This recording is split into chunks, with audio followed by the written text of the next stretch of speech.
하나님 말씀 베드로전서 4장 1절부터 7절까지입니다.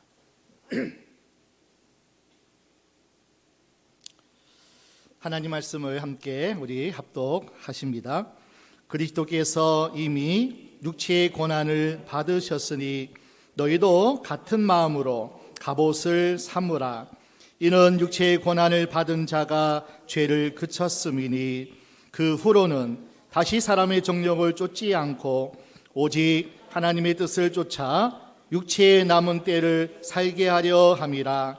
너희가 음란과 정욕과 술 취함과 방탕과 연락과 무법한 우상 숭배를 하여 이방인의 뜻을 쫓아 행한 것이 지나간 때가 족하도다.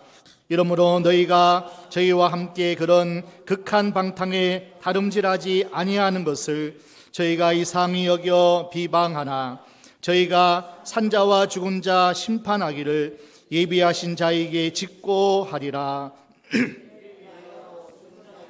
복음이 전파되었으니 이는 육체로는 사람처럼 심판을 받으나 영으로는 하나님처럼 살게 하려 만물의 마지막이 가까웠으니 근신하여 기도하라. 아멘. 오늘 본문을 보게 되면 인생이 실존에 대해서 우리에게 잘 가르쳐주는 말씀이 있습니다. 육체의 남은 때라는 말씀이죠. 우리 인생은 한번 이 땅에 태어났다가 그리고 죽음을 향해 어쩌면은 그렇게 사는 인생이 그리고 마지막에는 죽음이라는 영과 육이 분리되어 결국에는 하나님 보좌 심판대 앞에 우리가 서게 됩니다. 히브리서 9장 27절 말씀대로 사람이 죽는 것은 하나님이 정하셨고 그 후에는 심판이 있으리 말씀합니다. 모든 인생은 이 땅에 태어났다가 그리고 인생을 살다가 그리고 하나님께로 돌아갑니다. 예수 믿고 구원받은 자는 영생의 부활로, 예수를 믿지 않고 신앙 믿음 하나님의 뜻 가운데에 거하지 아니하다가 주님 앞에 서게 되면은 또 영벌에 그러한 어떤 하나님의 심판대 앞에 서게 됩니다. 지난 한 주간 우리는 너무나 뜻밖의 경황 없이 한 주간을 보낸 것 같습니다. 우리와 함께 오랜 시간 동안 신앙생활을 했던 우리 정여로 목사님이 하나님의 부르심을 받아 소천하셨습니다. 아무도 생각지도 못했고 너무나 뜻밖의 우리 교회에 그런 일인지라 너무나 놀라고 또 당황하기도 하고 또 몸은 힘들고 그런 시간들을 우리가 한 주간 수요일 부름을 받아 소천하신 그 이후에 지금까지 아마 그런 마음으로 살아가는 것, 지금 예배 드리는 이 순간까지도 마음이 무거운 마음 금할 수가 없죠. 자, 우리 인생은 오늘 본문 말씀처럼 육체의 남은 때가 있습니다. 언젠가는 하나님이 부르실 때가 있다는 거예요. 이 땅에 태어나는 순서는 있어도 하나님 앞에 서는 그 날은 아무도 알 수 없습니다. 다만 우리는 하나님이 우리에게 주어진 시간 속에 살다가 육신을 입고 살아가는 남은 때가 있다는 거예요.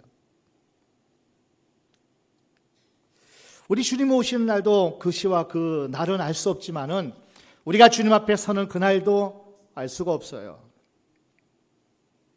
지금까지 우리의 시간은 계산할 수 있지만 우리에게 남은 시간은 계산이 안 됩니다.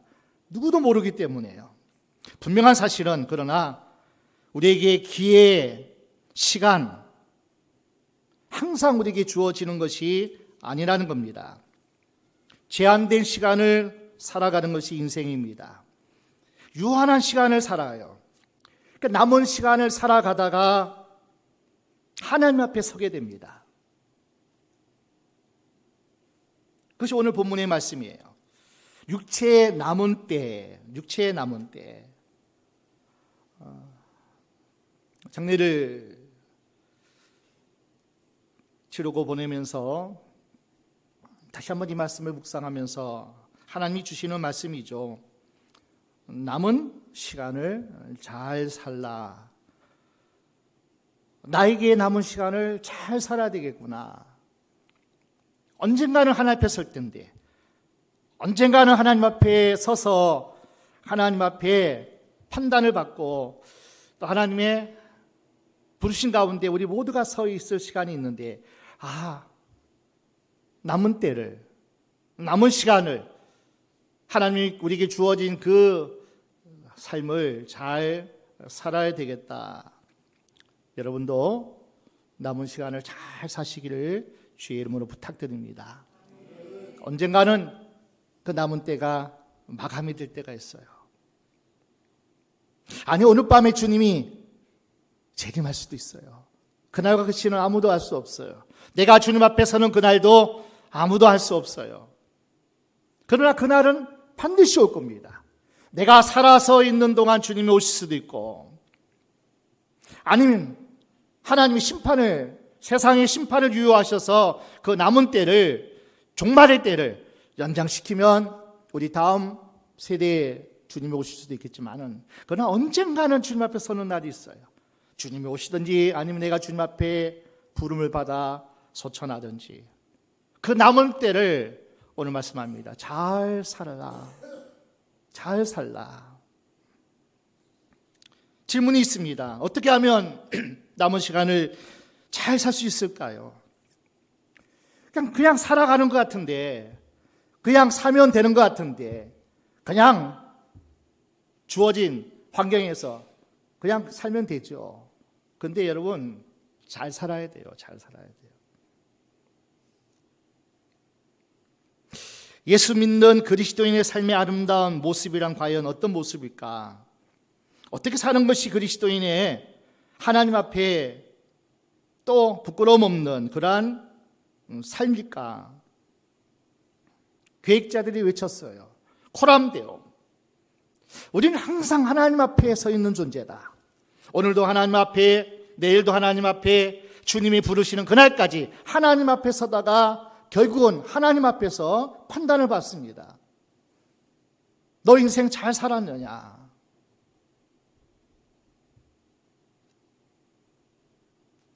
이 질문은 하나님 앞에 경건하게 살고자 하는 이라면 누구나 고민하고 질문하는 것이라 생각합니다. 이 질문 우리가 하셔야 돼요.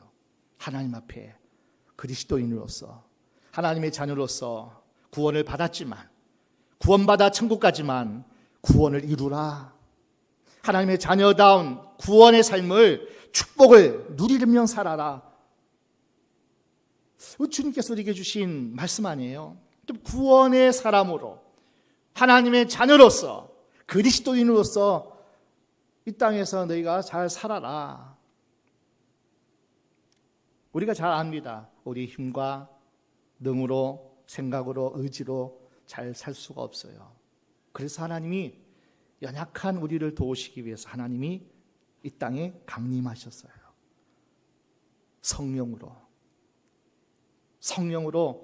아예 그분이 내 안에 오시고 나의 삶의 보혜사가 되어주시기 위해서, 우리에게 돕는 자가 되기 위해서 언제든지 하나님, 마음이 힘들어요, 아파요, 답답해요, 낙심 절망이 있어요, 하나님 도와주세요, 하나님 내 마음 지켜주세요. 하나님께 구하면 하나님이 약속하셨어요. 도와준다고요. 하나님, 이 문제 속에 살아가는데 어떻게 할지 모르겠어요. 내 힘으로는 어찌할 수가 없어요. 하나님, 강한 자와 약한 자 사이에 도와줄 리가 없습니다. 하나님 도와주세요. 하나님이 뭐예요? 도와주시겠다는 거예요. 아멘. 항상 우리에게 약속하셨어요. 내가 도울 줄 거야.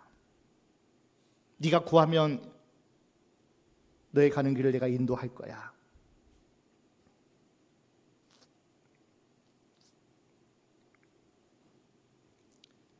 베드로 사도는 특별히 흩어져 있는 디아스포라, 왜냐하면 그때는 많은 이들이 예수 믿기 때문에 예수 믿는다는 그 사실, 그리스도인이라는 사실 때문에 핍박을 너무 많이 받았어요. 유대인들에게 먼저 핍박을 받았죠. 정치적으로, 사회적으로 너무나 많은 예수 믿는 그 한 가지 이유 때문에 그냥 왕따 당하고 배척당하고 비방하고 수없는 박해와 고난과 아픔 속에서 많은 그리스도인이 살아갔습니다. 그래서 그냥 있을 수가 없어서 흩어져 많은 그리스도인들이 세상으로 흩어져 가게 됐습니다. 성경은 말씀하잖아요.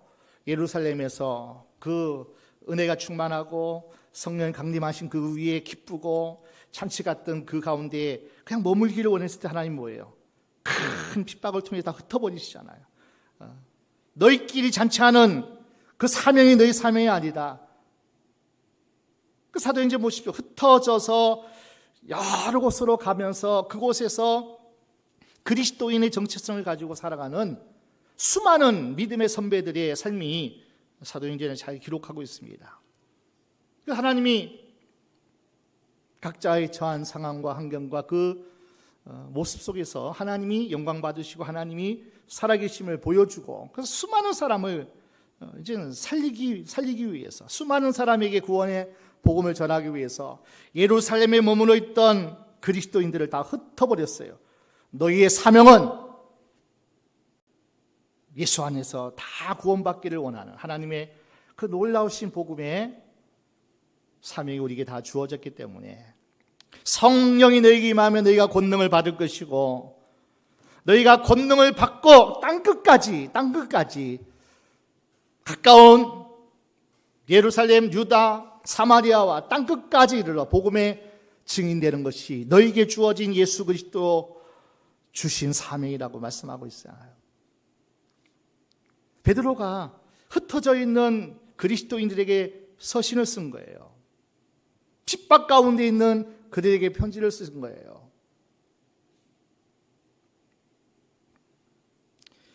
먼저 저들에게 이런 놀라우신 하나님의 그리스도인의 정체를 이렇게 말씀하더라고요.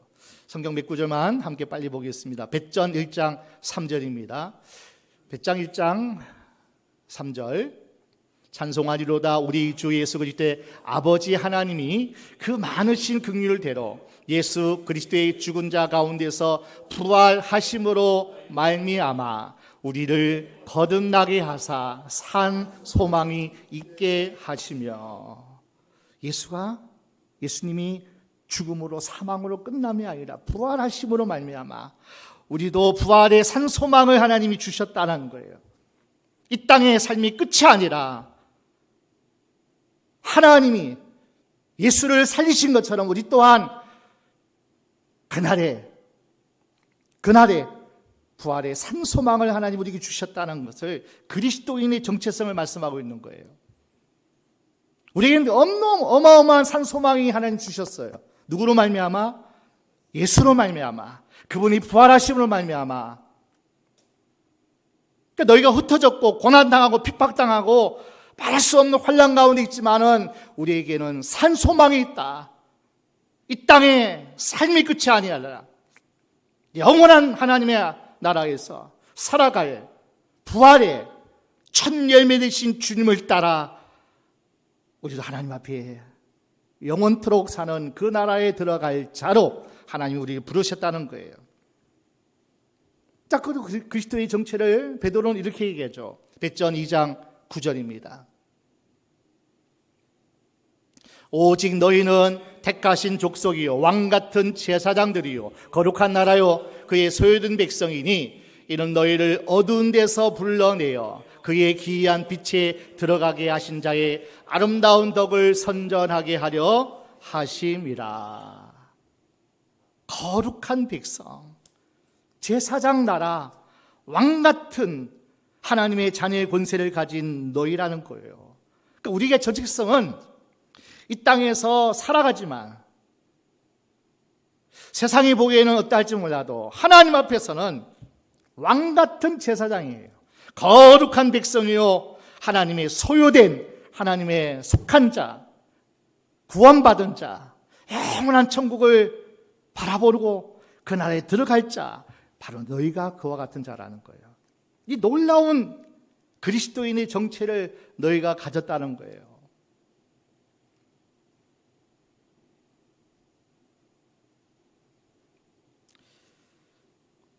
자, 우리의 신분적 위치는 이러한 놀라운 부활의 산소망이 있고 거룩한 하나님의 자녀로, 그분의 소유된 백성으로 살아가는 왕 같은 제사장의 권세를 가진 우리들입니다. 자, 이러한 신분적 위치가 우리 삶의 부분에 영향을 미쳐야 한다는 거예요. 가정에서 가족과의 관계이든, 직장에서의 상하의 관계이든, 교회 공동체 안에서 믿음의 사람의 삶의 관계이든, 어떤 영역에서 가정과 직장과 학원과 그리고 교회 공동체 안에서 언제든지 이 신분적 위치를 좋은 선한 영향력의 사람으로 살아가야 된다는 거예요. 잘 살아야 된다는 거예요. 남은 때를.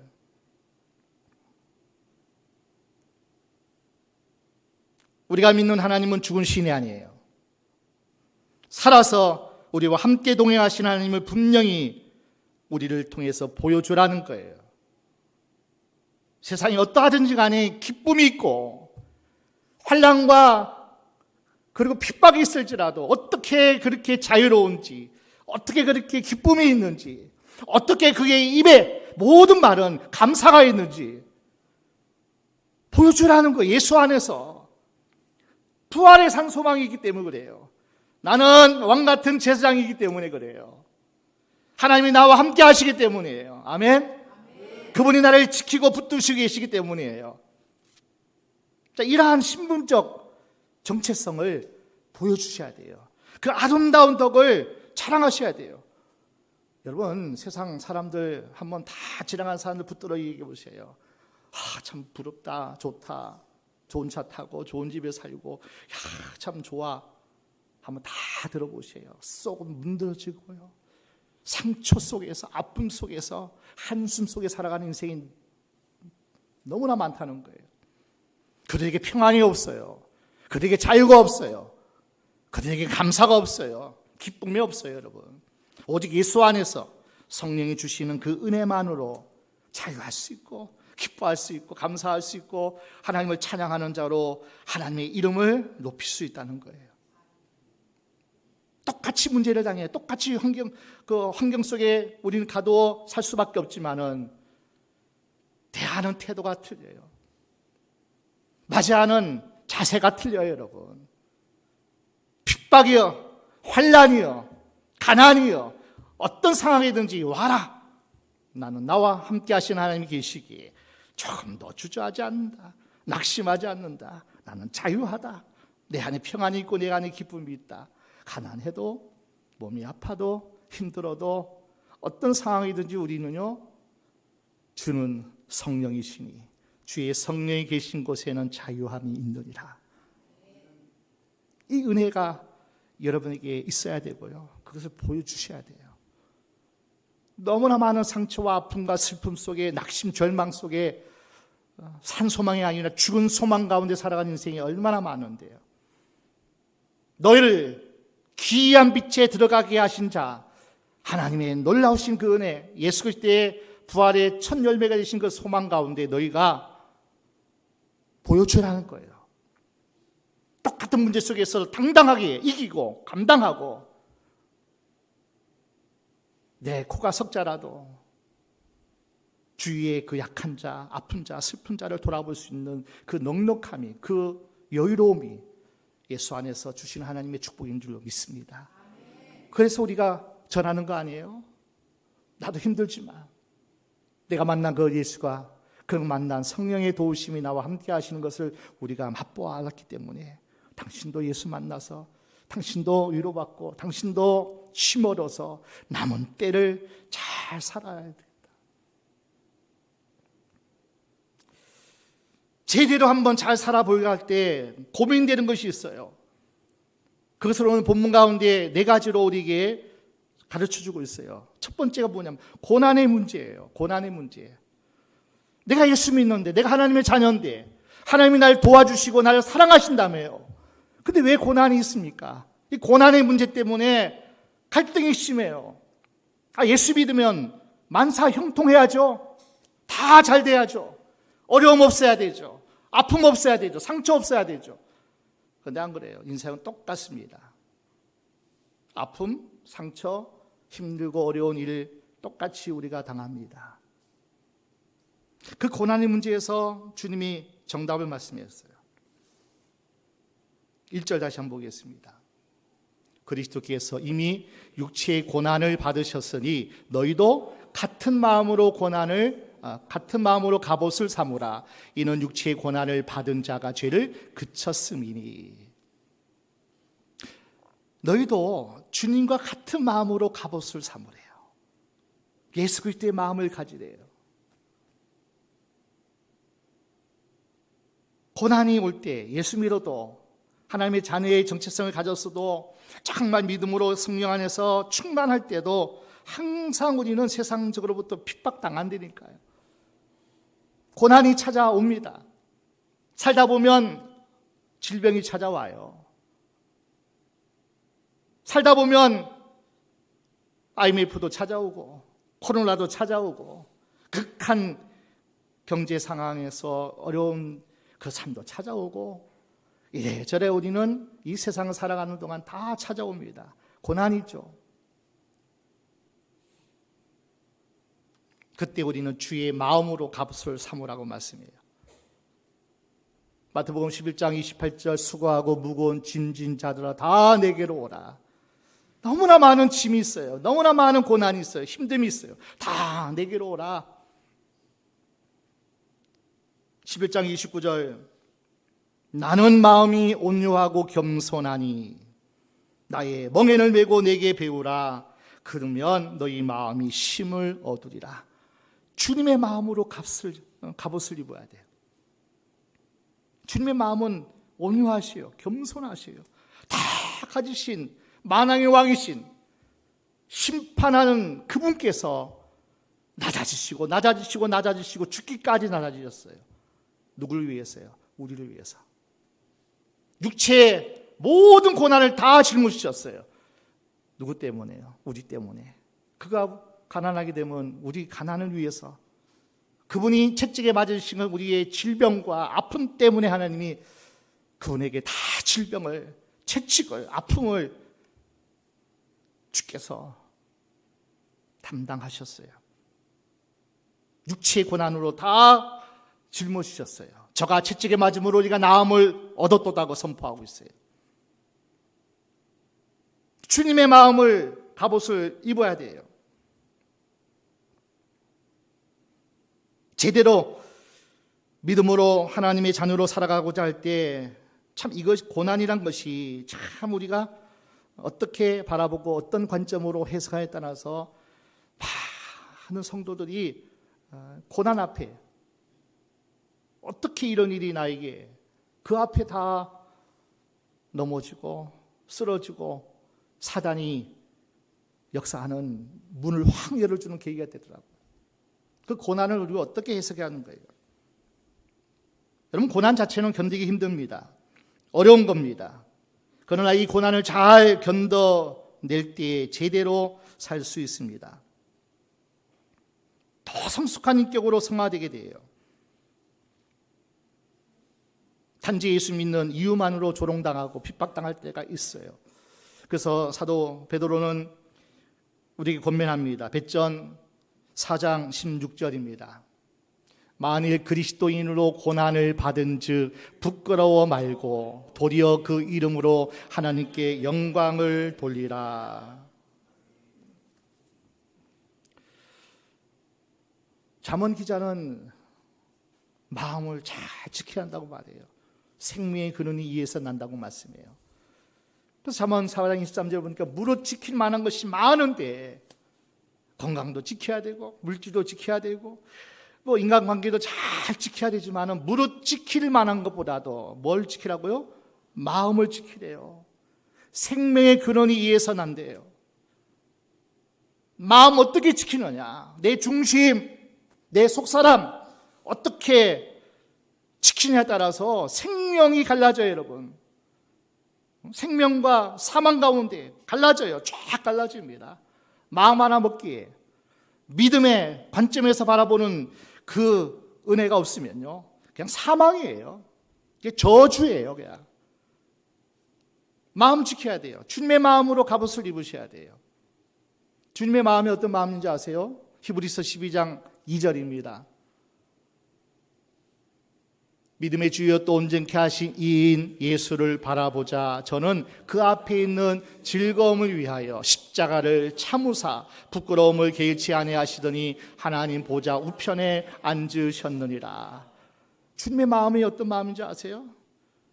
적어도 육체를 입고 이 땅에 태어나시고 이 땅에 사시고 고난당하신 그 예수님의 그 믿음이 어떤 믿음인지 아세요? 앞에 있는 즐거움, 앞에 있는 영광, 앞에 있는 그 놀라운 하나님의 축복하심의 그 나라가 주님이 바라보신 거예요. 믿음의 눈으로. 믿음의 눈으로.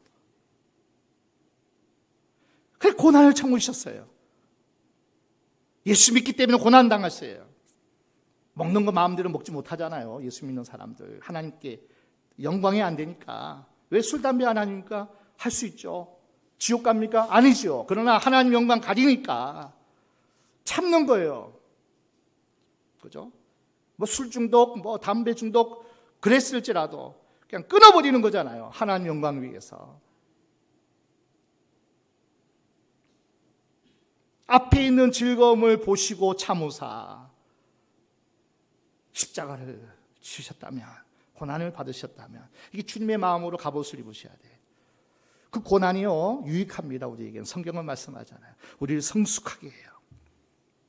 고난을 통해서 하나님의 그 은혜와 하나님의 그 손길을 우리가 느낄 때가 너무나 많습니다. 야, 인생은 할 수 없구나. 절망의 그 순간에서 하나님을 찾잖아요. 여러분 원하는 대로 잘 그냥 살아보세요. 하나님 찾을까요? 주님 앞에 나와서 하나님 부를까요? 아니에요. 고난 때문에, 그 아픔 때문에 여러분 주님을 찾고 믿음이 생겨지고 하나님 안에서 영원한 영생도 얻고, 그리고 하나님의 도우심으로 언제든지 이 세상을 잘 살아갈 수 있도록 은혜 주신 것, 그거 고난을 통해서 주신 하나님의 은혜의 선물인 줄 믿습니다. 고난 통해서 하나님이 사명으로서의 고난이 있어요. 그리스도를 위해서 믿을 뿐 아니라 고난도 받게 하셔요. 예수 믿기 때문에 당하는 고난이 너무나 많아요, 여러분. 예수 안 믿고 교회 안 다니고 오면요, 고난도 없어요. 그냥 뭐 여러분 이렇게 아침에, 그죠? 집에서 쉬시지 왜 나오셨어요? 고난을 받고 계셔요. 남보다 더 부지런해야 되고, 남보다 더 수고해야 되고, 남보다 더 뭐요? 뭐 겸손하기 위해서 뭐 애쓰고 수고하는 것들이 너무나 많아요. 하나님의 영광을 위해서, 빛의 사자가 되기 위해서. 그러니까 그 고난은요, 하나님 우리를 사랑하시는 하나님의 다른 방편의 손길이에요. 그냥 좋은 것만이 하나님의 사랑의 손길이 아니에요. 고난도 아픔도 이해할 수 없는 그러한 우리의 모든 상황이 하나님이 우리를 뭐요? 그래서 요셉도 보십시오. 17살 때, 17살 그 젊은 때에 아버지 품 안에서 사랑받고 사는 그때에 너무나 기가 막힌 일을 당했잖아요. 형들에 의해서 종으로 팔려갔어요. 감옥살이 했어요. 이거 이해하겠습니까, 여러분? 근데 하나님은 그 고난을 통해서, 전혀 우리가 이해하지 않는 그 상황을 통해서 하나님은 요셉을 성숙시키시고, 얼마나 그가 하나님 앞에 눈물을 많이 흘렸을까요? 하나님 이해할 수 없어요. 하나님 감당할 수 없어요. 하나님 왜? 아마 끊임없이 하나님께 기도했던 그 시간들이 있었을 거예요. 그러니까 성경에는 짧게 우리에게 소개하고 있지만 수없는 시간 속에 눈물로 하나님 앞에 나갔던 요셉이었기에 하나님이 그의 마음을 위로하시고 또 깨닫는 은혜도 주시고, 그래, 나는 신실하신 하나님을 믿어. 나의 위로자 하나님을 나는 믿어. 나의 힘이 되신 하나님을 믿어. 내게 꿈을 주신 그 하나님이 꿈을 이루실 것을 나는 믿어. 기도 안 하면 그 믿음 지킬 수 있을까요? 하나님 은혜 주지 않으면 그 믿음 가질 수 있을까요? 고난이 우리는 원치 않지만은 하나님이 주신 고난이라면 내게 하나님께서 축복하심에, 그래서 고난의 보자기 하나님은 축복을 담는다는 말씀입니다. 너희도 같은 마음으로 갑옷을 입어라. 두 번째 우리가 당면한 문제는 죄 문제예요. 고난 가운데 죄를 그치라고 말씀해요. 이는 육체의 고난을 받은 자는 죄를 그쳤음이니. 제가 10일 금식하다 보니까요, 너무 힘드니까 뭔 생각하겠어요. 그냥 주여. 그냥 주님밖에 찾을 수 없고 주님밖에 볼 수 없고 주님만 날 살려주세요. 많이 다른 부분은 아프시고 힘든 상황, 그냥 주님밖에는 내 의지가 없고요, 소망이 없는 그때가 있어요. 그때는요, 성경에 나오는 많은 하나님과 상관없는 죄의 열매들이, 그거 여러분 생각나나요? 10일 금식하는 중에 막 정욕이 불타오르나요? 다 죄를 그쳐요. 고난 속에서, 아픔 속에서, 힘든 가운데 주님의 십자가가 가까운 거예요. 죄를 그쳤다는 것은 죄를 앞으로 짓지 않는다는 게 아니에요. 죄를 제어한다는 거예요. 죄를 다스리는 거예요. 아멘? 죄를 이길 수 있는 그 은혜가 고난을 통해서 하나님이 우리에게 주시는 큰 축복의 선물이라는 거예요. 고난을 받으셨기 때문에 주님도 심한 통곡과 하나님께 너무나 간절한 기도를 하나님께 올려드릴 수 있었어요. 육신을 입고 있는 주님도요. 죄를 다스릴 수 있다니까요. 고난 때문에, 아픔 때문에. 한번 따라할까요? 죄를 따라가면 큰일 납니다. 여러분, 죄는 무섭습니다. 그깟 짓고 조그만 죄는 무섭습니다. 패망으로 인간을 이끌어가는 것이 죄입니다. 그래서 죄를 그치고 제어하고 멀리할 때 아름다운 인생을 잘 살 수가 있습니다.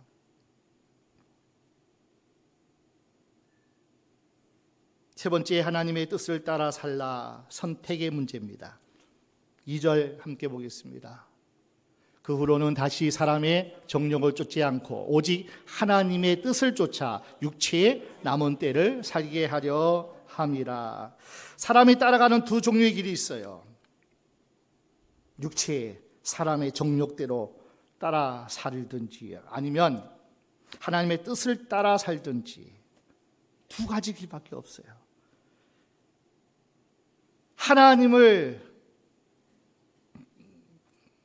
바라보고 따라 살든지, 내가 왕이 되어서 내가 원하고 내가 하고 싶은 대로 육체의 소욕을 따라 살든지.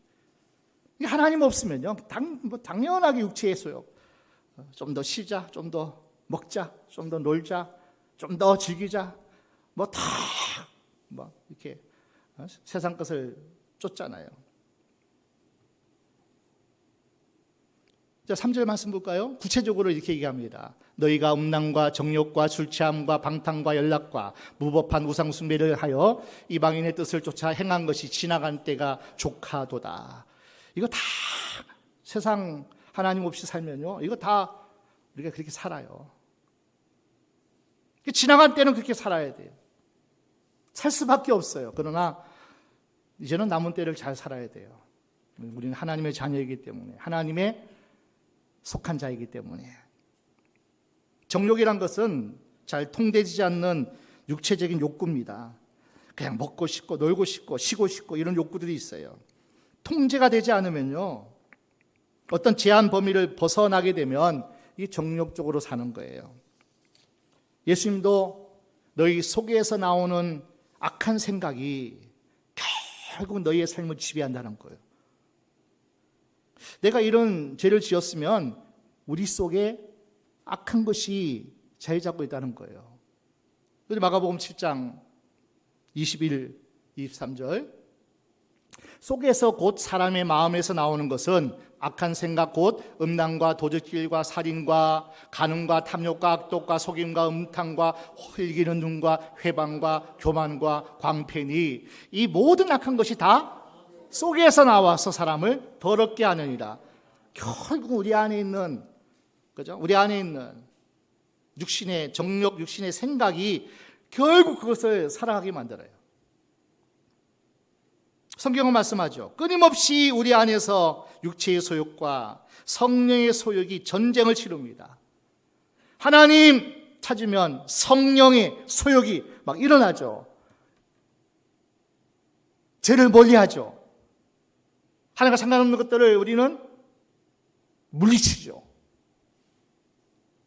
그러니까 성령에 충만하지 않으면 육체의 소욕대로 사는 거예요. 그죠? 그러니까 미움과 시기와 질투와 비방과 우상숭배와 세상 온갖 더럽고 추악한 것들을 향해서 살아가는 것이 육신의 정욕대로 사는 거예요. 끊임없이 우리 안에서 충돌합니다. 너 좀 더 쉬어, 좀 더 즐겨. 뭐 인생이 다 그런 거지 하면서 끊임없이 우리 안에서 육신은 그것을 끌어당겨요. 오호라 나는 공고한 사람이로다. 이 사망의 모든 이 악함에서 어떻게 나를 건질 수 있냐? 감사리로다. 우리 주 예수 그리스도로 말미암아 내가 넉넉히 이기느니라. 하나님의 은혜로만 이길 수 있어요. 하나님의 뜻을 쫓아 사는 인생이 돼야 돼요.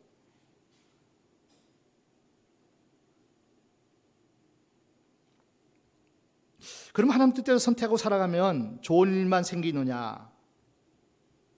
1세기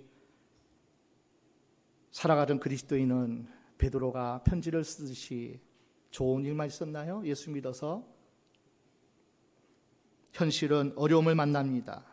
현실은 힘들게 살아가고 있습니다. 어려운 중에 한 가지를 겪는데 그게 뭐냐면 하나님의 뜻대로 제대로 살아가고자 하면 비방하고 이상하게 생각하는 사람들이 많이 생겨요. 이제 죄를 끊어버리고 의롭게 선하게 살려고 하면요, 이상하게 세상은 비방해요. 너 죽을 때가 닿는가 보다 그래.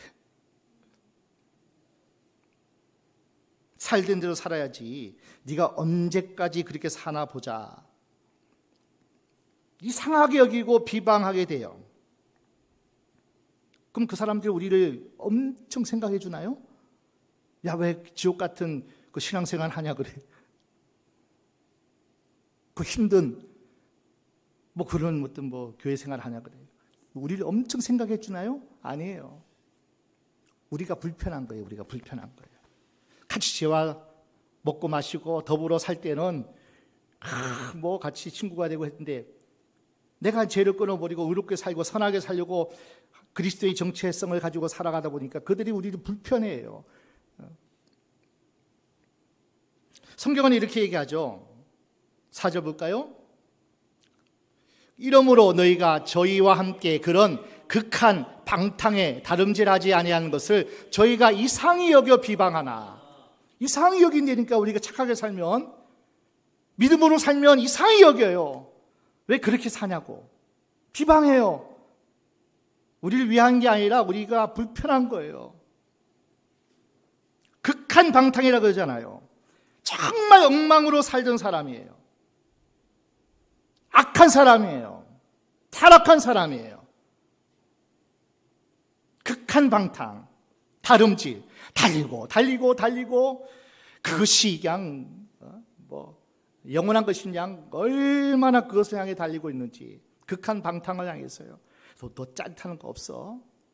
뭐 더 쾌락적인 거 없어? 뭐 환상적인 거 없어? 극한 방탕으로 줄다람 쳐요. 근데 우리가 그것을 끊어보셔요. 예수 안에서 성령이 주신 힘으로 끊어지는데, 그러면 그들이 우리를 이상하게 여겨요. 야, 쟤 뭔가 잘못됐는가 봐. 불편해하고요. 놀던 사람이 비방합니다. 그것을 잘 견뎌야 됩니다. 올바로 그리스도인으로서 잘 살아가기 위해서 우리가 틀렸다는 것보다 자기들이 불편해지기 때문에 그럴 때 돌아가면 안 됩니다. 다시 애굽으로 안 돼요. 다시 소돔 고모라를 바라보면 안 돼요. 죄를 멀리하고 하나님의 뜻대로 살아갈 때 그러한 일이 반드시 우리에게 찾아옵니다. 자, 5절입니다. 저희가 산자와 죽은 자 심판하기를 예비하신 자에게 직고하리라. 사실대로 고하는 거죠. 직고. 사실 죄다 고하는 거예요. 여러분, 비방하는 자들이 누구 앞에 서는지 아세요? 하나님 앞에 서게 돼요. 하나님 앞에 섭니다. 아무도 그 심판을 피할 수 없어요. 다 자기들이 행한 죄들을 다 하나님 앞에 고할 거예요. 심판받을 거예요. 사도 베드로가 그러니 그들이 번영하고 그들이 이 땅에서 죄값 치르지 않는 것 같아 보여도 하나님이 이미 영벌로 처해버려요. 하나님 심판대 앞에서 영원한 무적행으로 하나님이 심판해버리셔요. 지난주 금요일날 생각했잖아요. 하나님이 어떻게 우리 믿는 사람은 선한 것만 생각하고 선한 것만 축복하기 위해서 하나님이 그냥 선한 것이 무엇이 있는가를 찾아서 우리에게 상 주기를 원하시지만요, 악한 자는 하나님이 그것을 기억하세요. 다 기억하세요. 잊지 않으신다니까요, 악한 자의 모든 비방을. 여러분, 하나님이 기억하신다는데요, 누가 피할 수 있어요? 그리고 그 죄값을요 다 치르게 하신대요, 하나님이. 그런데 우리 믿는 사람은 어때요? 수천 대까지 은혜를 베푸시고 그냥 조금만 잘한 것, 조금만 우리가 하나님 앞에 드려진 게 있으면 그것을 천배 만배로 갚아주시고 막. 이게 믿음 사람의 하나님의 축복이라는 거예요. 다 하나님 앞에 설 겁니다. 6절입니다. 이를 위하여 죽은 자들에게도 복음이 전파되었으니 이는 육체로는 사람처럼 심판을 받으나 영으로는 하나님처럼 살게 하려 함이니라. 우리는 영적인 존재예요. 그냥 이 껍데기는 영을 둘러싸고 있는 그죠? 껍데기 부분이에요. 내 안에 영이 진짜예요. 이 영은 영원토록 사는 존재예요. 영생이든지 영벌이든지 언젠가는 이 장막을 벗어서 주님 앞에 설 때가 있을 거예요. 보십시오. 육체로는 이 땅에 살면서 힘들고 어렵고 한숨지는 그러한 현실이 우리에게 있다 할지라도 영으로는요, 좀 가난하면 힘들죠. 비방받으면 힘들죠. 애매히 고난받으면 더 속상하죠. 막 억울해서 막 가서 따지고 싶지 않아요. 그런데 우리가 왜 참습니까? 하나님이 아시니까. 하나님이 아시니까. 하나님이 갚아주실 거니까. 원수 갚음을 하나님께 맡기잖아요, 우리는. 그러니까 우리 안에는 평안이 있어요. 그 원수 하나님께 맡기니까 그냥 우리는 그 원수 때문에 막 끓지 않는다고요. 하나님이 알아서 그가 돌이켜 회개하고 하나님께 돌아오면은 축복이고, 그렇지 않으면 그가 영벌에서 얼마나. 그리고 반드시요, 여러분, 하나님 앞에 우리가 서 있잖아요. 원수들이 우리 앞에 와서 무릎 꿇는 날이 하나님이 허락하시더라고요. 하나님 그렇게 하시더라고요. 그래도 회개 안 하면 어떻게 할까요? 하나님이 그냥 갚아주시는데, 여러분, 갑절로 갚아주신대잖아요. 우리는 하나님처럼 살게 하려 합니다. 영으로는. 하나님 어떤 분이에요? 그러니까 선하셔요. 거룩하셔요. 그분은 뭐예요? 지혜로우시잖아요. 그분은 모든 것을 할 수 있는 그러한 은혜가, 능력이 있잖아요. 막 하나님처럼 살게 하는 거예요. 막 우리가 뭔데? 그 은혜를 주시면 그렇게 자유와 기쁨과 감사와 평안이 있는 거예요. 자, 그러므로 7절입니다. 시작. 만물의 마지막에 가까웠으니 그러므로 너희는 정신을 차리고 근신하여 기도하라. 잘 돌아보라는 거예요. 내 삶을 하나님께 매였는지, 고난의 문제 어떻게 잘 여러분이 믿음의 관점으로 해석하고 살아가는지. 여러분은 어떻습니까? 그렇게 잘 살고 있습니까? 여러분, 죄의 문제는 어떻게 돌아보셔야 돼요. 하나님 앞에 기도하면 다 하나님이 깨닫게 해주세요. 하나님 앞에 서면은 그분이 빛이잖아요. 빛 앞에 서면은 하나님이 은혜 주세요. 그렇게 강팍하고 완악하고 그냥 굳은 마음일 줄 하나님이 부드럽게 해주신다니까요. 죄의 문제 그냥 구역질 나게 만드신다니까요. 비방 문제, 선택의 문제, 하나님이 기도하면, 성령이 우리를 만져주시면, 주님의 임재가 임하면 고난의 문제가 아니에요. 죄의 문제가 아니에요. 선택의 문제, 하나님의 뜻을 쫓아 살기에 성령께서 그렇게 우리를 강권하셔요. 비방하는 자의 소리에 우리는 아무런 영향을 안 받아요. 누구 한마디에 막 똑똑하던 것이 이제는 그것에 영향 안 받는다니까요. 그냥 불쌍히 여기는 거예요. 주여, 저도 하나님 알게 해주세요. 하나님 두려워하게 해주세요. 하나님 믿게 해주세요. 그런다고요. 그러면 너희는 정신을 바짝 차리고 반드시 마지막이 옵니다. 남은 때가 얼마 남은지 몰라요. 우리는 주님이 오라 하시면 아니 갈 자가 없잖아요. 하나님이 오르시잖아요. 가장 오르시잖아요. 그러니까 진 목사나 저희가 기도하는 제목이 뭔지 알아요? 하나님, 주님 품 안에 안기는 것이 좋아요. 바울의 고백도 그 고백 아니에요? 제일 좋은 거예요. 지금 주님의 품에 안기는 것이 제일 좋아요. 그러나 바울도 너희를 위해서 내가 남은 것도 너희가 유익하다. 그냥 순종하는 거예요. 우리는.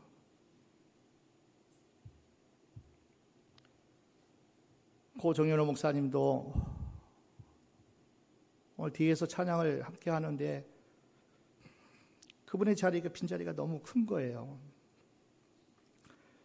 그 등치 좋은 크신 분이 얼마나 열정으로, 얼마나 하나님께 두 손 들고 찬양하고 목사잖아요. 그런데도 그 찬양단에 함께 서 있는 것이 너무나 행복하고 기뻐하고 감사하면서 토요일날 연습에도 한 번도 안 빠지더라고요. 안 올만도 한데, 바쁜데, 그런데도 얼마나 성실하게 토요일날 연습 때도 함께 참석하고 주일날 일찍 와서 함께 기도하면서 준비하는 그 목사님을 그냥 아직까지도 그렇게 현실로 다가오지 않지만은 안 보이는 거예요. 안 보이는 거예요. 너무 마음이 힘들고 힘들지만은 그러나 우리는 부활의 소망이 있기에, 하나님이 오르시기에, 하나님의 품에 안겨서 하나님의 영원한 영면에 들어가셨기에 우리는 천국 환송 감사함으로 하나님께 보내드렸어요. 육체의 남은 때 우리에게도 멀지 않았어요. 주님이 부르시면 가야 돼요. 고난 속에 있을 때, 어려움과 힘듦과 세상에 알 수 없는 그러한 기가 막힌 사정이 있을 때 믿음으로 하나님 말씀 앞에 서 있어요. 그러나 우리 생각으로 의지로 안 됩니다. 기도하십시오. 정신 바짝 차리고 기도하십시오. 만물의 마지막이 가까워요. 우리 인생의 마지막이 가까우고 주님이 재림의 때가 가까워옵니다. 그러므로 너희는 정신을 차리고 깨어 기도하라. 마지막 누가복음 21장 34절 36절 말씀 마치고 기도하겠습니다. 너희는 스스로 조심하라. 그렇지 않으면 방탕함과 술취함과 생활의 염려로 마음이 둔하여지고 뜻밖의 그날이 덕과 같이 너희에게 임하리라. 이날은 온 지구상에 거하는 모든 사람에게 임하리라. 36절까지요. 이러므로 너희는 장차 올 이 모든 일을 능히 피하고 인자 앞에 서도록 항상 기도하며 깨어 있어라 하시니라. 아무도 장담하지 마세요. 베드로가 호언장담했어요. 내가 죽을지언정 주님을 떠나지 않겠습니다. 그런 일은 없을 겁니다. 장담하지 마세요. 한시도 나와 함께 깨어 기도하지 못하느냐? 한시도 나와 함께 나의 뜻을 위하여 나의 가는 길에 함께하지 못하느냐? 깨어 있어야 돼요. 기도하셔야 돼요. 기도하면 하나님 우리 마음을 만져주시고 능력도 주시고요. 양빛들의 좋은 은사가 아버지께로부터 부어지고 성령의 열매가 우리 안에서 주렁주렁 맺혀지지요. 그래서 감사할 수 있는 거예요. 그래서 모든 환경에 자유할 수 있는 거예요. 어떤 사람의 비방 나에게는 영향받지 않아요. 어떤 고난이 와도 우리는 하나님 앞에 무릎 꿇고 기도할 때 그 고난이 내게 유익이라고 찬양할 수 있어요. 너무나 힘든 한 주간을 보냈습니다. 그러나 우리는 압니다. 하나님이 당신의 품에 부르신 것을 우리는 압니다.